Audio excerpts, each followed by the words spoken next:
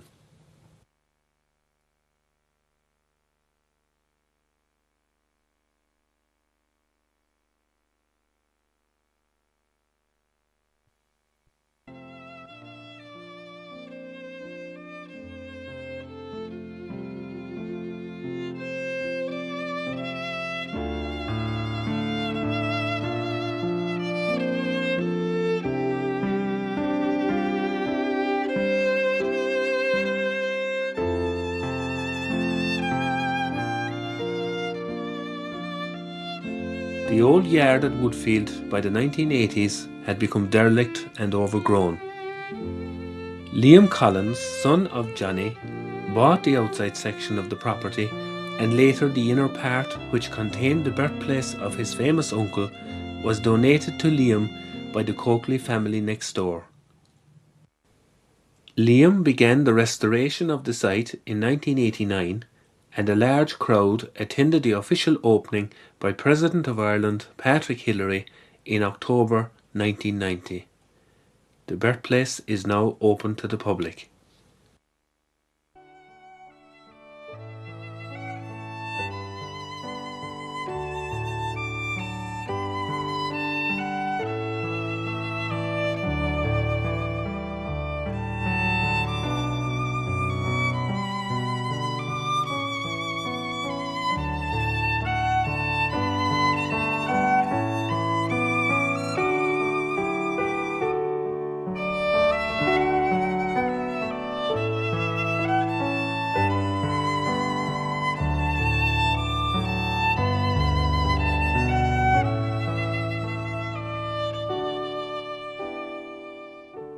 In 1997, Micheal Collins, speaking at Béarnablaw, paid tribute to his brother Liam, who died in March of that year.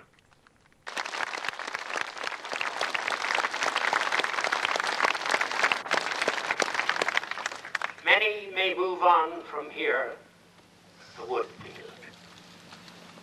Ladies and gentlemen, when you go there, think of how fortunate it is, through the wisdom and determination of my late brother Liam, that Woodfield stands the way it was the day it was burned. It has been roofed. The rubble, 250 tons of it were removed. Care, love, attention were given by local people, irrespective of creed or politics. And I say to you that that building today stands, paneless windows, doorless door openings. But it stands there where a young man grew up and was determined that the forelock tipping, the cap touching, the reminders of occupation all around him in local castles, etc. The type of housing that passed for housing, that he would end it. John Collins, son of Patrick Collins, also paid tribute to his cousin Liam and his work. My wife and I came over here in 1980, and we came here to Woodfield, and at that point, this building behind me was a pigsty. The local owner used it to house his hogs. And we came back again in 1992, 5 years ago, and we're just amazed at the wonderful monument that the Irish people and my cousin Liam and Michael had put together.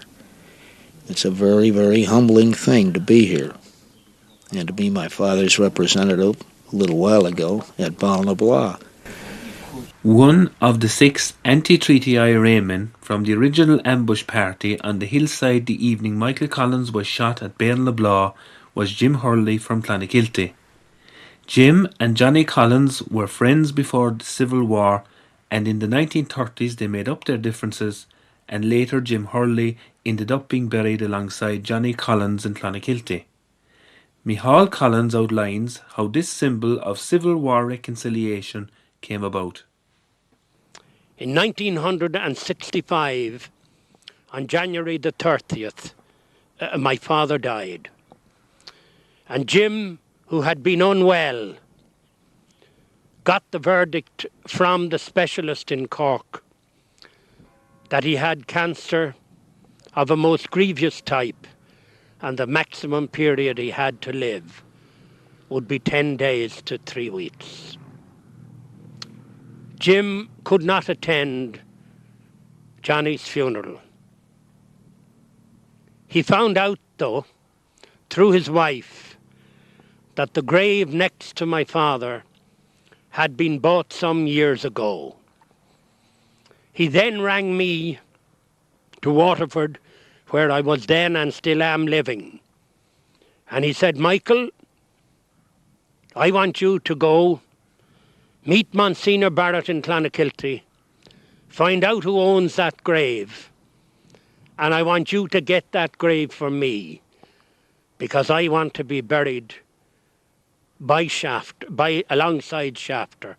Shafter was the pet name they knew my father by. I want, he said, to lie beside him to indicate that 2 men could, while alive, end a difference and come to sleep their last sleep till the judgment day together. I said, Jim, I don't know who owns that grave. I don't know whether she'll be willing to accede to my request, or I don't even know will Monsignor Barrett tell me. By God, then he said, Michael, your father and I did a hell of a lot harder things like that, and when you've fixed that up, ring me back, he said, and get on with the job now, and put the phone down. I came down to Clonakilty, saw Monsignor Barrett, found who owned the grave, and went out to the woman who had bought the grave.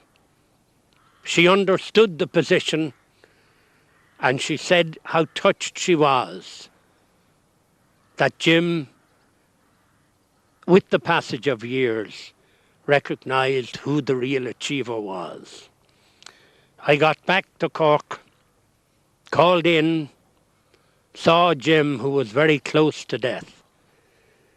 And he said, I don't want any questions. I know damn well you've got the grave. That's what I asked you to do, and I'm grateful to you for it. And he put his hands around me, the hands of a man very few hours before his death.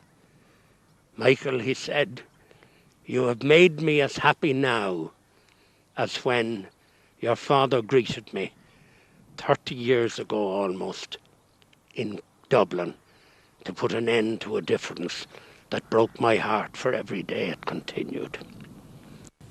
There are many monuments and busts commemorating Micheal Collins around Ireland.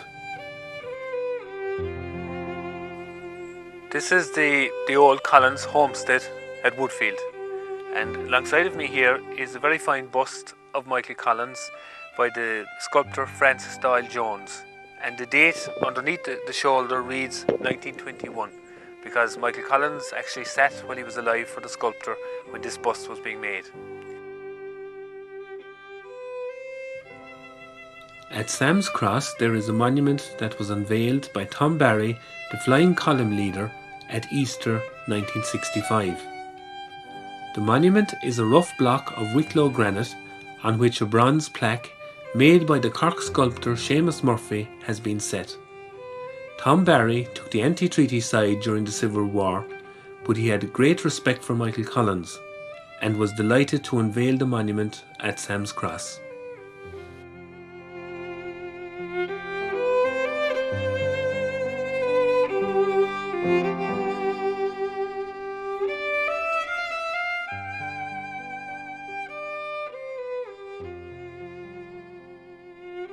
This bust of Micheal Collins by Dick Joint is located in Merrion Gardens, Dublin, and it was unveiled in 1990.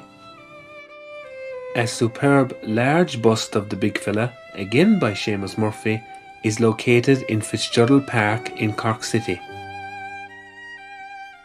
The most recent monument dedicated to Micheal Collins is the National Micheal Collins Memorial Statue and is located at Emmett Square in Clonakilty.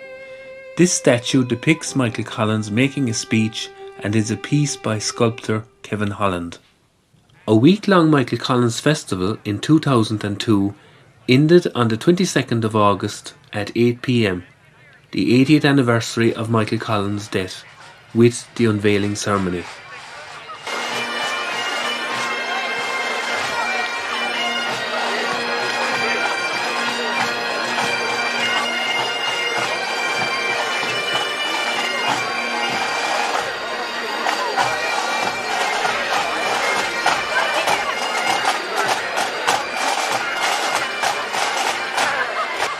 Film actor Liam Neeson, who played the big fella in the 1996 Neil Jordan film Micheal Collins, travelled specially from New York to unveil the statue, and he was welcomed to the town by Mayor Anthony McDermott. No problem. He paid dearly with his life at a very young age of just 30. Earlier that day, Clonakilty Town Council organised a civic reception for Liam Neeson, and after a presentation by the mayor, the actor said a few words. And I shall start my little speech. So excuse me for reading it. Micheal Collins was my hero. His energy, his capacity for work, his intelligence, his reverence, his irreverence, his undying loyalty to friends and comrades, above all his love for Ireland and the Irish people. What a guy. But for all his greatness, he was a big West Cork lad at heart. He'd be quick to engage you in a wrestling match or a long jump competition. The country lad was the building block for me when I played him in Neil Jordan's film Micheal Collins. I wanted to show Micheal Collins the man. It was a time for such a film because it was time to look back at that period of our shared history. The Celtic Tiger had arrived. There was a justified feeling of prosperity and certain wealth. We were becoming the envy of nations around the world. Ireland could hold its head up. Micheal Collins would have been proud. Although the prices of houses in West Cork would have made him turn in his grave. I am deeply privileged to be with you today, to receive this honour, a great day to celebrate a great man. Thank you very much.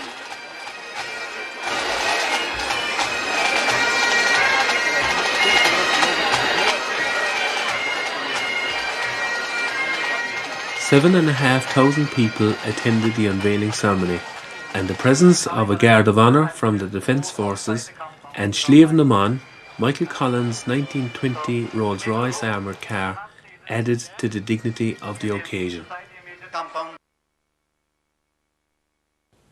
One of the guest speakers that evening was Tim Pat Coogan, author of the book Micheal Collins, A Biography. Well, I come here with trepidation as a dub amongst West Corkonians. But I'm very heartened by the number of other foreign accents I heard.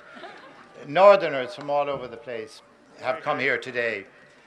And I think they've come for the same reason. We're honouring one of our own.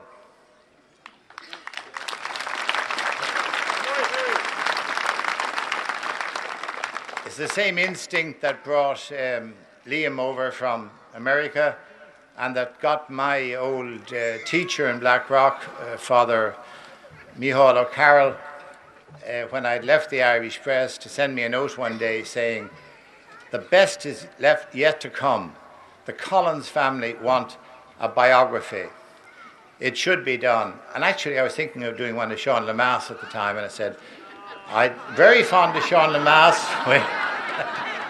Wished. Sean Lemass did an awful lot. He continued the work of Micheal Collins, and without him we wouldn't be in the EEC and a lot of other things.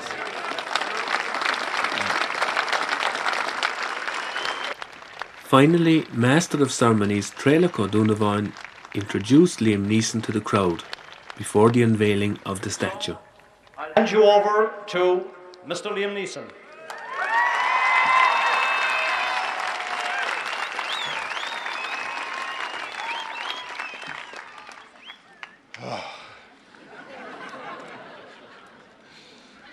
Unaccustomed as I am to public speaking. Oscar Wilde once wrote, "It is tragic how few people ever possess their souls before they die. Nothing is more rare in any man," says Emerson, "than an act of his own." Micheal Collins was most definitely one of those few. From his early days as a boy here in Clonakilty until the day he died, he was always his own man. In these days of corporate shenanigans, where the buck is continuously being passed, in Collins' day, the buck seemed to stop with him.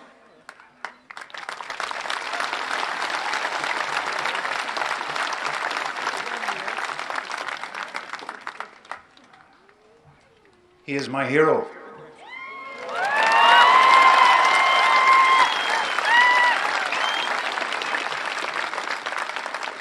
He still inspires me. 2 years ago, I was recovering from a near-fatal motorbike accident.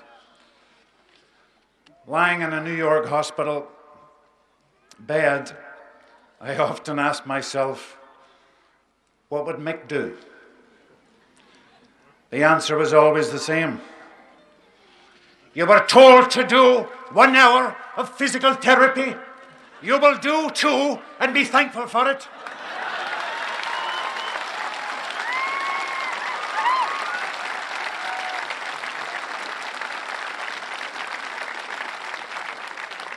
Forgive me, I'm an actor. I had to do something. It worked, and because of Dr. Micheal Collins, I'm able to stand before you today. I want to congratulate all of you who worked so hard to make this Micheal Collins Celebration Week such a success. If my presence here in any way helps to keep alive his memory, then I am doubly honored. To the National Micheal Collins Memorial Project team, thank you. Thank you all.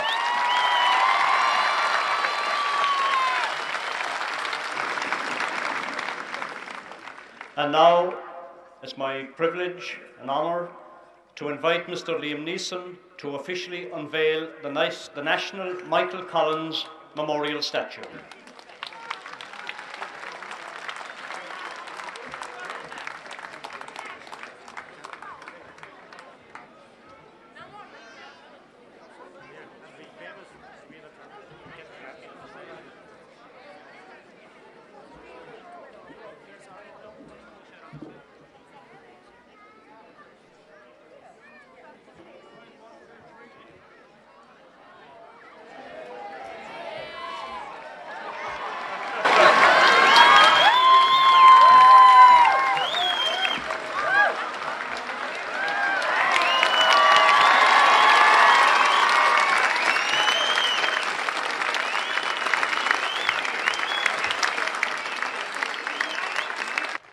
All the famous men and women who were associated with Micheal Collins' life and times are now dead, and their graves are scattered all over the country.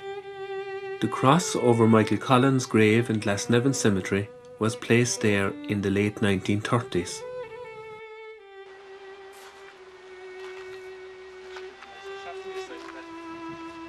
Across the path from Michael Collins' grave is the grave of his oldest sister, Margaret.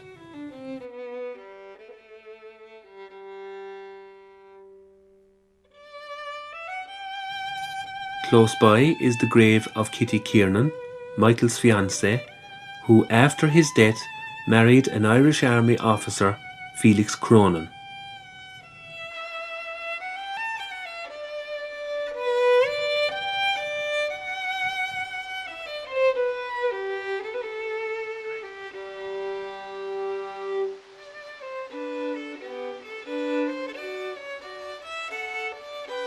Also there are the graves of Harry Boland, Cathal Brua, Minister for Defence in the First Dáil, Thomas Ashe, friend of Michael Collins from County Kerry, and Arthur Griffith.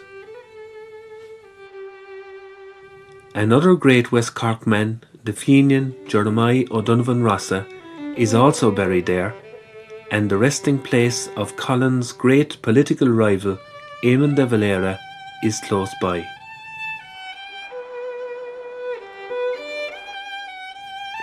The great Tom Barry, guerrilla leader, is buried with his wife Leslie Price in St Finbar Cemetery in Cork City. The great friend of Collins, Sean Hales, who himself was shot in Dublin on the 7th of December 1922, is buried in the family grave at Inishannon.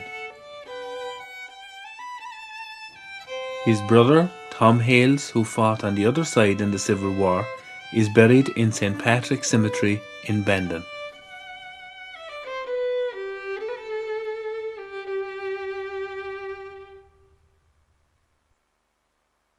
Thousands of people visit Michael Collins' birthplace Woodfield, Béalnablaw and his grave in Glasnevin every year. People from Ireland and dozens of other countries around the world. The film Michael Collins has introduced him to millions of people who might never have heard of him only for it. For many, he is an icon and a symbol of freedom.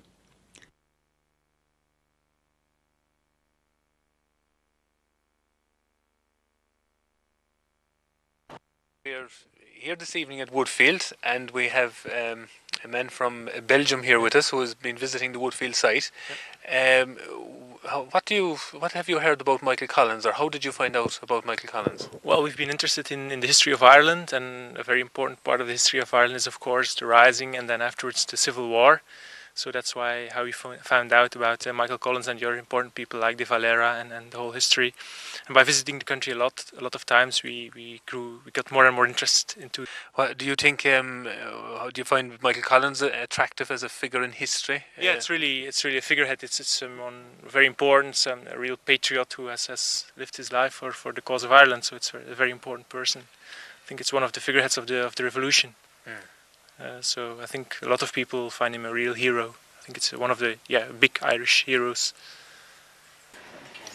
Yeah, I'd like to welcome you all here tonight to this meeting of the Béalnablaw Commemoration Committee.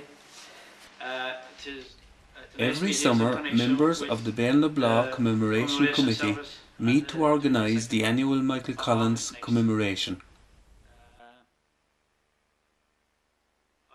I have spoken to Simon Coveney. It takes place at Béalnablaw on the Sunday nearest August the 22nd every year. Hundreds and sometimes thousands of people attend the event.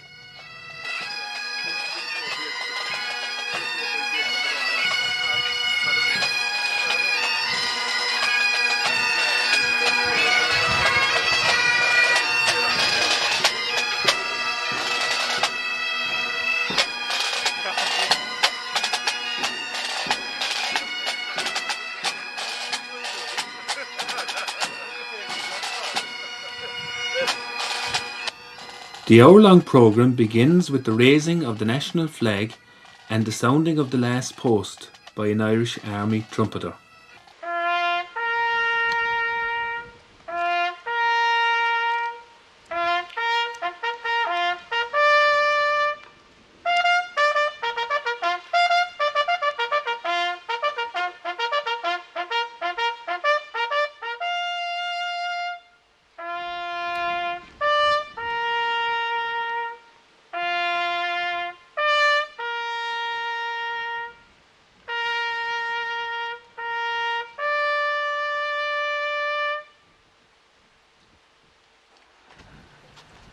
Various organisations lay wreaths at the monument.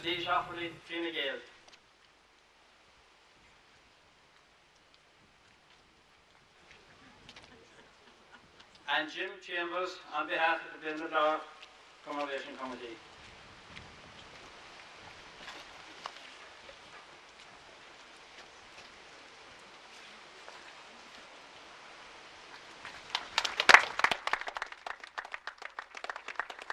I now call on Archdeacon Michael O'Brien to recite a prayer for us.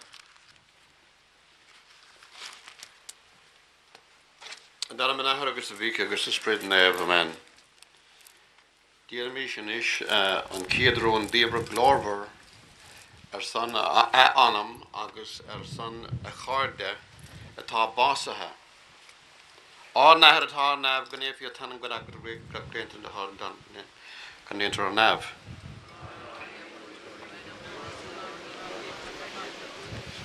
On the cross, the taunty and the last span of the belongs to span at order Nisa.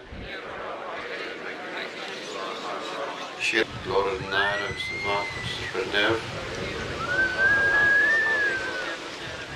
Yes, they got a Vanamagus, Anamaka, a card, the Ilik, and then a Manahar, Agus, Agus, Spread Nev. Thank you, Archdeacon. You're all very welcome today to Bilnabla. It's amazing, 82 years after his death, the amount of people, young and old, who are still craving for information on the life and times of Micheal Collins. Where he stayed, where he worked, where he had a pint, where he had a cup of coffee with his friends, where he lived, both in this country and in England. Simon? Guest speakers, political and non-political, have been a feature of the event over the years, and having welcomed everybody, Chairman of the committee, Frank Metcalfe, greets the guest speaker for 2004, Simon Coveney, TD and MEP. Chairman, Mayor of the County, Lord Mayor, mayors, honoured guests, members of the Collins family, and people who come here year after year. I am immensely proud to have been asked to speak this afternoon. Speaking at Bilnabla is not an honour that many people are given.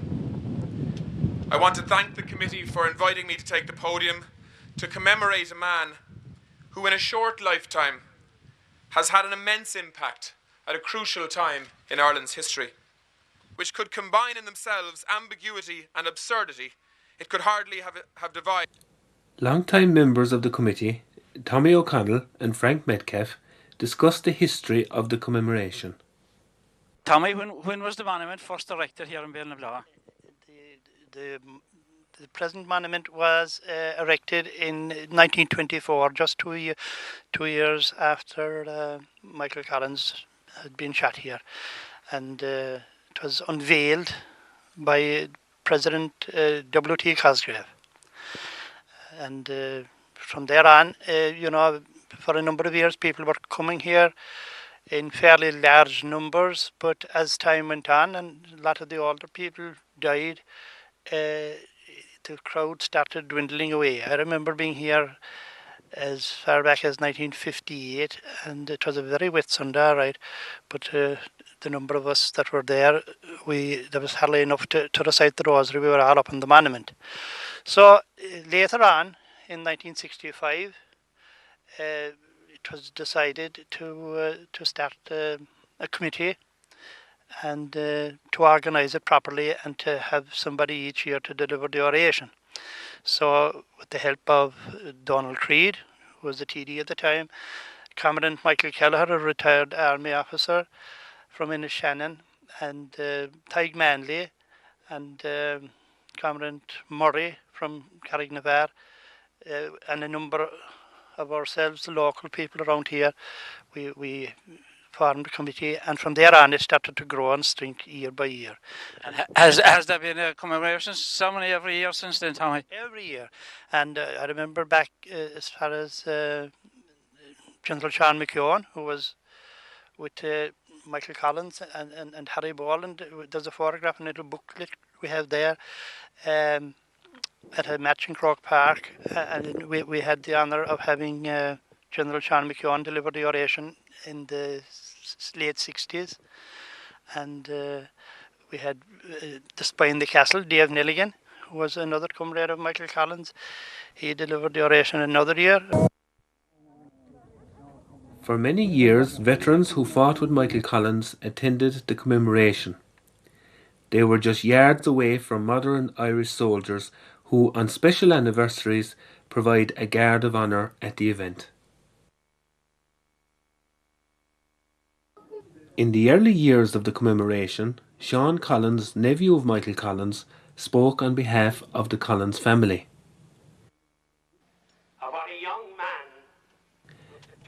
Later on, Micheal Collins, brother of Sean, spoke every year at Béarn-le-Bláth.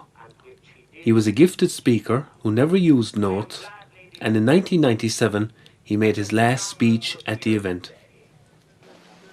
A number of speakers over recent years have been people not belonging to any particular political party.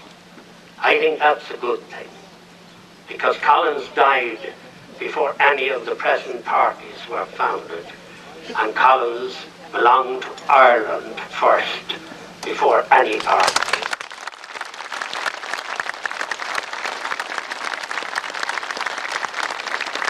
There is a time to go as there was a time to come. And I have spoken here for many years on behalf of a family who, I think truthfully, I can say inherited what Michael and his brothers and sisters inherited from old Micheal Collins and Mary Ann O'Brien. A love of country, a deep faith, and a work ethic. I think that has passed on to my generation, and my generation has the responsibility to hand it on to the next. Therefore, with a very full heart, for the last time, I wish and thank you for the courtesy of your attention. Thank you. Crime from a killer's bullet. In more recent times, Helen Hoare, grandniece of Micheal Collins, speaks on behalf of the family. I have been thinking about why we all come to this poignant place every year. What makes you loyally return here year after year? What makes distinguished guests like Simon Coveney readily respond year after year to an invitation to speak here? I have been asking myself the question, what is the relevance of Micheal Collins' life and death to us in the opening years of the 21st century? I am asking this question again today. Of course, we come to celebrate the achievements of a great man, but I think it's much more than that. We are drawn completely to idealism, courage, and strength. We envy and admire strength. We crave the passion of idealism, and we soak up the excitement of courage. Brendan Behan wrote a play, The Hostage, which includes a song, My Own Dear Laughing Boy, about Micheal Collins. The final verse ends with the lines, I'll praise your name and guard your fame, my own dear laughing boy. I hope that this film has praised his name and guarded his fame, and all the others of that amazing generation who sacrificed so much for their country. We owe them all a great debt. There are many people I must thank for their assistance in the making of this film. Their names are mentioned in the credits at the end. The song Eleanor at the end tells the story of the fiancée of Taig O'Donovan Osna, the 1798 leader in Clonakilty.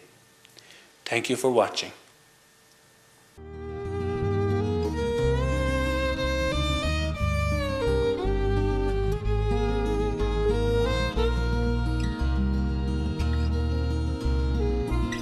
The summer mist is rising fast in Lachnalua and Ring by the sea.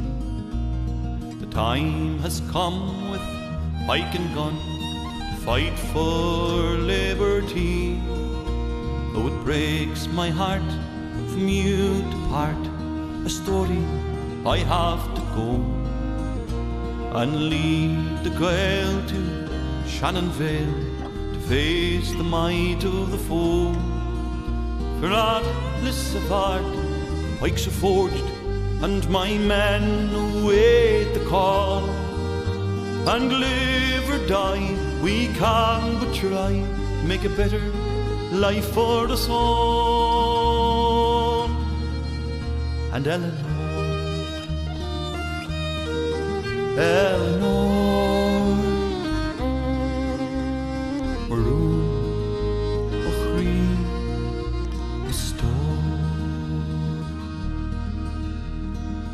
You've oft-times said we'd be better off dead than chained to slavery. No vote, no soil, we sweat and toil to keep ladies in silk finery. Some clergy say it's better this way, but my heart keeps telling me no. So I choose to fight with all of my might to rid our land of this foe. For at Lissabard the pikes are forged, and my men await the call. And live or die, we can but try to make a better life for us all. And Eleanor, Eleanor, Maroon, Ochri,